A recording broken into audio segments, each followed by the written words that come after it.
NHM ಸಿಬ್ಬಂದಿ ನೇಮಕಾತಿ ವಿಳಂಬ, ಪ್ರತಿಭಟನೆಯ ಎಚ್ಚರಿಕೆ. ಆರೋಗ್ಯ ಇಲಾಖೆಗೆ ಎದುರಾಯ್ತಾ ಹೆಲ್ತ್ ಎಮರ್ಜೆನ್ಸಿ.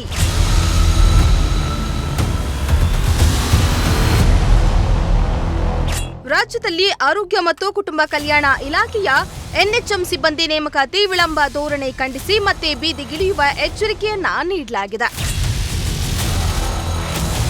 ಹೌದು, ರಾಜ್ಯದ ಆರೋಗ್ಯ ಇಲಾಖೆಯಲ್ಲಿ 35,000ಕ್ಕೂ ಹೆಚ್ಚು ಹುದ್ದೆಗಳು ಖಾಲಿಯಾಗಿದ್ದು, ರಾಷ್ಟ್ರೀಯ ಆರೋಗ್ಯ ಅಭಿಯಾನದಡಿ ಸೇವೆ ಸಲ್ಲಿಸುತ್ತಾ ಇರುವ 673 ಮಂದಿ ಆಯುಷ್ ವೈದ್ಯರು ಹಾಗೂ 28,258 ಸಿಬ್ಬಂದಿಗಳು 20 ವರ್ಷಗಳಿಂದ ಕರ್ತವ್ಯ ನಿರ್ವಹಿಸುತ್ತಿದ್ದಾರೆ.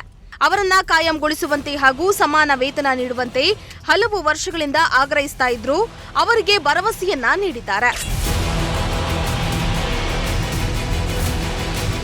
ಇನ್ನು ಈ ಹಿಂದೆಯೇ ಎನ್ಎಚ್ಎಂ ಸಿಬ್ಬಂದಿ ತನ್ನ ಹಕ್ಕಿಗಾಗಿ ಬಹಿಷ್ಕಾರ ಕೈಗೊಂಡಿದ್ರು.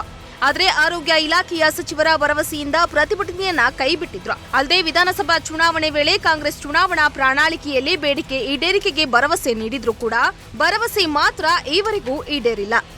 ಇತ್ತೀಚೆಗೆ ಏಕಾಏಕಿ 96 ಸಿಬ್ಬಂದಿಗಳನ್ನ ಕರ್ತವ್ಯದಿಂದ ಬಿಡುಗಡೆಗೊಳಿಸಿದ್ದಲ್ಲದೆ ಕೋವಿಡ್ ವೇಳೆ ಶ್ರಮಿಸಿದ ಎನ್ಎಚ್ಎಂ ಗುತ್ತಿಗೆ ನೌಕರರು ಆತಂಕಕ್ಕೀಡಾಗಿದ್ದು, ಸರ್ಕಾರ ಕೊಟ್ಟ ಮಾತಿನಂತೆ ಕಾಯಂ ಭಾಗ್ಯವನ್ನ ಘೋಷಿಸಬೇಕು, ಇಲ್ಲದಿದ್ದರೆ ಪ್ರತಿಭಟನೆಯೊಂದೇ ದಾರಿ ಎಂಬ ತೀರ್ಮಾನಕ್ಕೆ ಬಂದಿದ್ದಾರೆ. ಕಾಯಂ ಮಾಡ್ತೀವಿ ಅಂತ ಭರವಸೆ ಕೊಡ್ತಾರೆ, ಕಾಯಂ ಮಾಡ್ತಿಲ್ಲ. ಹಿಂಗೆ ಮುಂದೂಡ್ಕೊಂಡು ಹೋಗ್ತಾವ್ರೆ. ಅದರಿಂದ ನಮಗೆ ಸೇವಾ ಭದ್ರತೆ ಇಲ್ಲ.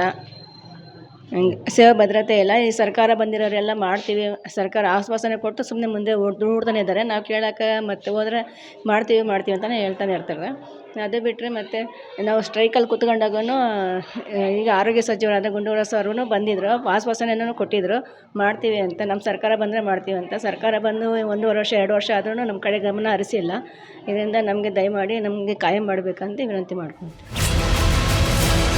ಆರೋಗ್ಯ ಇಲಾಖೆಯಲ್ಲಿ 70% ಎನ್ಎಚ್ಎಂ ಸಿಬ್ಬಂದಿ ಇದ್ದು ಆರೋಗ್ಯ ಸೇವೆ ಸ್ಥಗಿತವಾದರೆ ರಾಜ್ಯದ ಜನತೆಯ ಆರೋಗ್ಯ ಸೇವೆ ಮೇಲೆ ವ್ಯತಿರಿಕ್ತ ಪರಿಣಾಮ ಬೀಳುವ ಸಾಧ್ಯತೆ ಹೆಚ್ಚಿದೆ.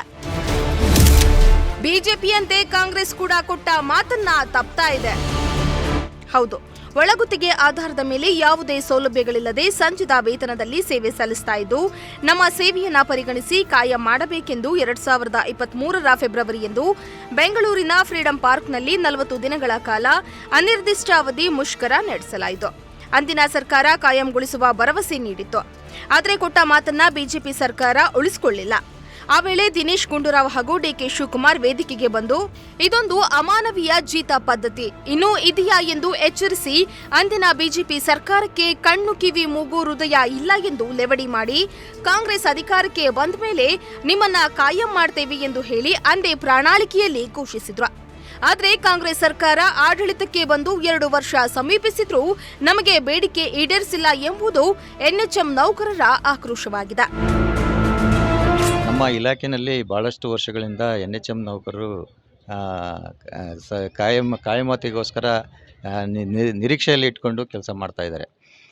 ಅವರು ಈಗಾಗಲೇ ನಮ್ಮ ಈ ಹಿಂದಿನ ಎಂಥ ಕ್ಲಿಷ್ಟಕರವಾದ ಸಂದರ್ಭದಲ್ಲೂ ಕೂಡ ನಮ್ಮ ಜೊತೆಗೆ ನಮ್ಮ ಇಲಾಖೆಯಲ್ಲಿ ಭಾಳಷ್ಟು ಸಮಸ್ಯೆಗಳಿದ್ದಾಗ್ಯೂ ಕೂಡ ಅವರು ನಮ್ಮ ಜೊತೆಗೆ ಕಾಯಂ ನೌಕರರ ಜೊತೆಗೆ ಅವರು ಕೈ ಜೋಡಿಸ್ಕೊಂಡು ಸಮಾನವಾಗಿ ಕೆಲಸ ಮಾಡ್ಕೊಂಡು ಭಾಳ ತನುಮನ ಧನದಿಂದ ಕೆಲಸ ಮಾಡ್ಕೊಂಡು ಬಂದಿದ್ದಾರೆ.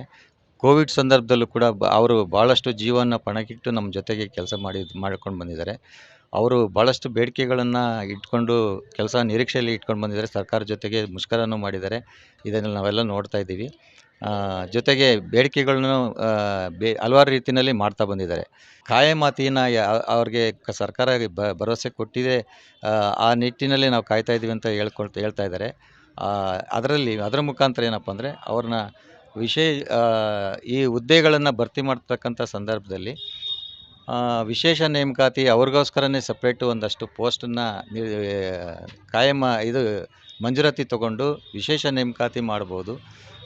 ಇಲ್ಲ ಅಂದರೆ ನೇಮಕಾತಿ ಸಂದರ್ಭದಲ್ಲಿ ಅವರಿಗೆ ಒಂದು ಆದ್ಯತೆಯನ್ನು ಕೊಟ್ಟು ಪರಿಗಣಿಸ್ತಕ್ಕಂಥದ್ದಾಗ್ಬೋದು.